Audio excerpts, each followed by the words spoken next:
Hi everyone, welcome to World Affairs in Context. Please take a second to follow the podcast on alternative media channels. As always, you will find them linked in the description below. Germany continues to see steep economic declines, as one would expect, following a series of self-defeating policies. Its economy is spiraling down as automakers and manufacturers in a range of industries deal with high production costs. Following official reports of manufacturing companies en masse leaving Germany, moving abroad due to high energy costs and availability of labor, Germany's once biggest employer and Europe's largest car maker, Volkswagen, just announced that it plans to close not just 2 factories, as it had previously announced a couple of months ago, but at least 3 of its manufacturing facilities in Germany. It plans to lay off tens of thousands of workers, and it will also downsize its remaining plants in Germany. But that's not where it ends. Volkswagen's labor chief says that in addition to those measures that I just mentioned, they're also seeking a 10% reduction in monthly pay for all remaining employees, for the lucky ones. 2 zero rounds in 2025 and 2026, and also they will end all allowances and bonuses. So for those lucky ones who are not laid off, their salary will be cut by 10%, and also no more bonuses or other employment perks will be allowed. This is the first time in the history of the flagship car manufacturer, not just in Germany, but in the entire Europe and arguably, possibly in the entire world, Volkswagen, the company that owns 10 plants in Germany and employs more than 300,000 employees and tens of thousands of contractors, is now forced to undergo such drastic measures. Here are the Germany Volkswagen plants. The orange icon are component plants, and the blue icon shows you manufacturing sites. Comparing to several months ago when Volkswagen announced it would need to shut down 2 of its German plants, the situation has actually worsened. And now the company's top leadership made the decision to undertake a deeper than expected overhaul of the entire company and its employee base.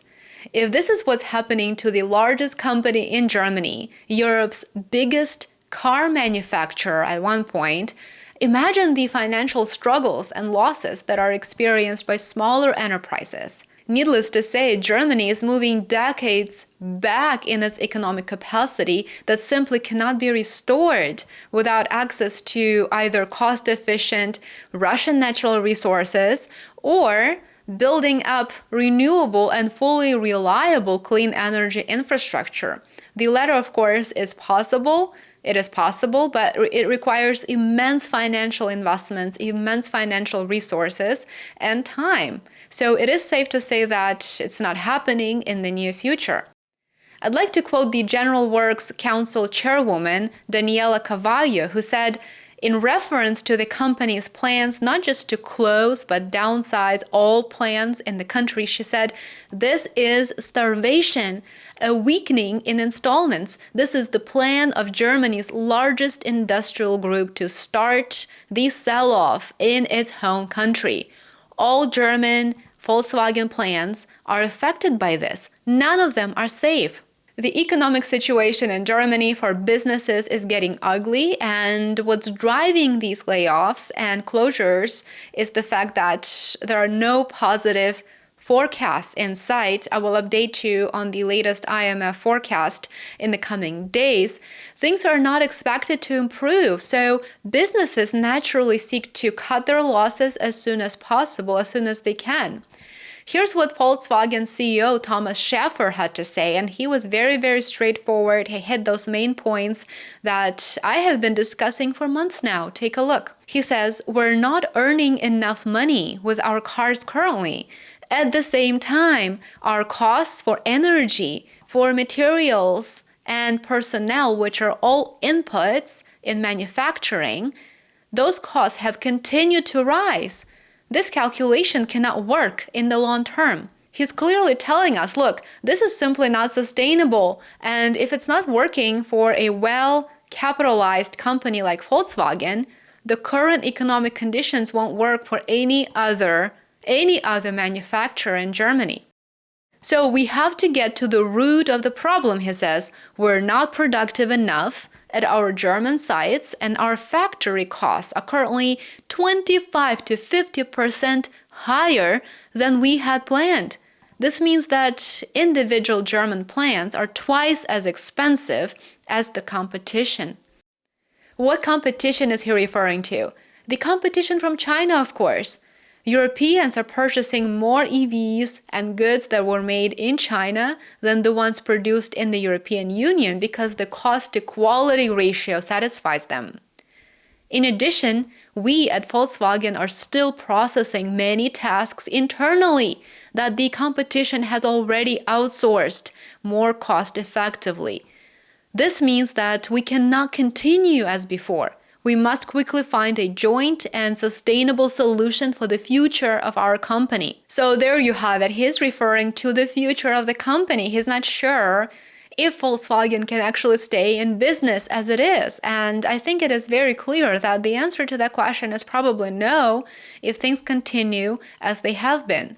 Thomas Schäfer said it very well, and he underscored that, he underscored those main points that I have been discussing here on my channel, on my podcast, for a very long time. When the government policies drive up the cost of your inputs without accommodating that by procuring comparable resources at a good price point, your government effectively puts you out of business. And that is precisely what's happening in Germany. And we see the outcome of those policies right now. Volkswagen's third quarter financial results released on Wednesday, October the 30th.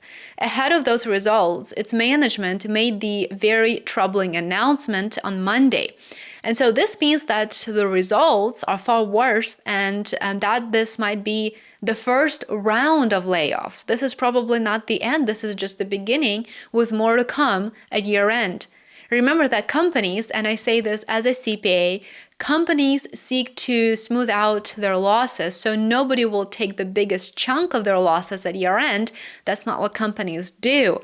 They will figure out a way to take some of those losses at the end of the quarters leading up to the year end, so it doesn't look quite as bad for their stakeholders, for their investors. And since their future forecasts, next quarter forecasts, and key performance indicators are adjusted on a quarterly basis, it allows them to adjust those expectations as well at the same time, so it doesn't look quite as negative at year end.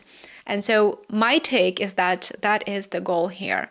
It remains to be seen whether Volkswagen's restructuring, which is in and of itself a historic move, the first one of its kind in the company's nearly 90-year history, whether it will work.